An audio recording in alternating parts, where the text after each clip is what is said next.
wabarakatuh. Selamat sore, salam sejahtera kita semua.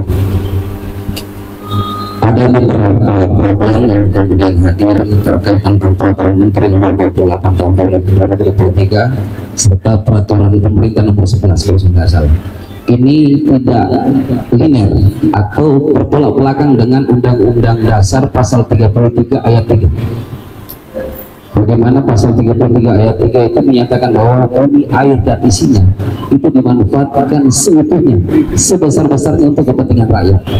Dalam buku Paradoks Indonesia Bapak Haji Prabowo Subianto, beliau mengupas tuntas terkait itu.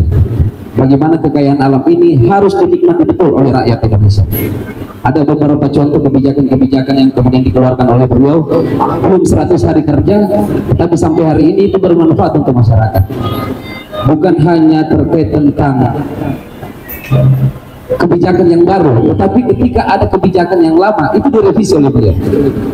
Mudah-mudahan kebijakan yang kemudian lahir di tahun 2023 ini terdengar oleh beliau dan ditinjau kembali oleh beliau, karena memang aturan ini sangat-sangat tidak bermanfaat oleh masyarakat. FMS itu tidak berguna, Pak. Ada GPS kok, ada standar. Ngapain kita harus mengeluarkan biaya produksi kembali untuk operasional terhadap sesuatu yang tidak urgent, ya kan? Ini sangat-sangat tidak urgent. Muncul pertanyaan, ini FMS ada nggak kaitannya dengan korporasi? Pasti ada dong. Wahyu Trenggono ini asalnya dari mana sih? Ya kan? Kalau saya nggak salah dia salah satu milik Tour Bersama Grup yang backgroundnya itu main di satelit. FMS ini pakai satelit, Pak. Ya kan? Ada apa? Ini dia. Ini pertanyaan besarnya, ada apa? Apakah ini kebijakan dikeluarkan hanya untuk memperkaya orang diri sendiri gitu? Kemudian di Kabupaten Sinjai tempat saya berasal, Pak, ada 600 nelayan yang berprofesi 600 nelayan. Mata pencarian umumnya di sana adalah nelayan. Mereka tersebar di daerah Sendang Biru, Maluku, Ambon, Kalimantan Utara, kalau di Kalimantan Timur. Kalau diberlakukan sistem zonasi, dapur mereka nggak kepul, Pak. Dengan jarak 12 mil dari sini mungkin sampai ke Bulukumba aja tuh. Sementara ikan yang ada di sana sudah sangat-sangat kurang. Mau nggak mau mereka harus keluar. Cek. Mau nggak mau mereka harus keluar untuk mencari ikan. Begitu. Hal yang paling mendasar sebenarnya ini saya sampaikan bahwa pemerintah harus hadir untuk bagaimana pro terhadap rakyat. Kebijakan yang harus dikeluarkan gak usah muluk-muluk, Pak.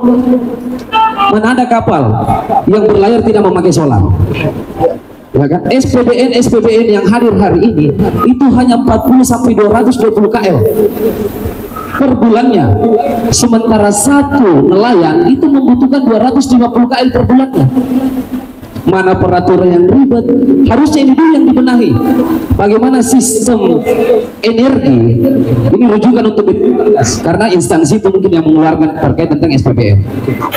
Bagaimana SPBN itu dipermudah untuk nelayan kalau bisa tentang harganya kayak gitu, minimal satu harga. Misalkan ada kebijakan di Papua ini kan yang tadinya 16.000 per liter diberikan kebijakan BBM satu harga.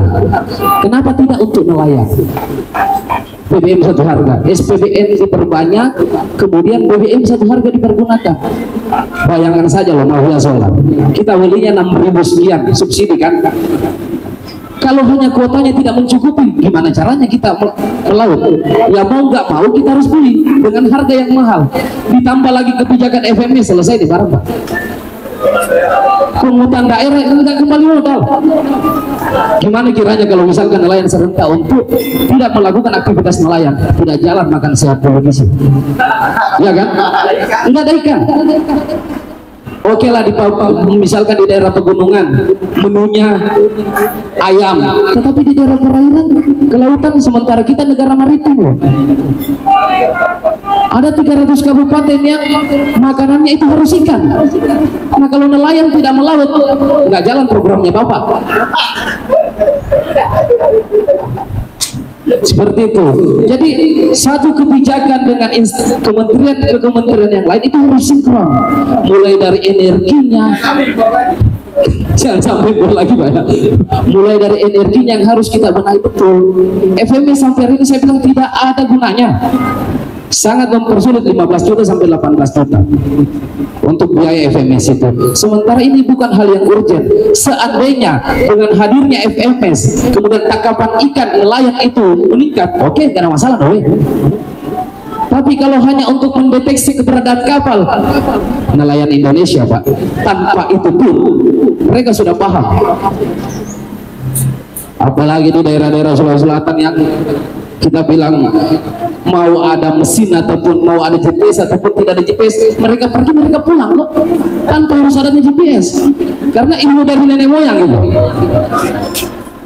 Kalau bisa aturan ini kalau memungkinkan ini rujukan ya dari teman-teman nelayan di sini, tolong kalau bisa direvisi atau tidak diberlakukan sama sekali. Mungkin itu demikian, mungkin sedikit mengantar, selebihnya kita diskusi lepas. Assalamualaikum warahmatullahi wabarakatuh.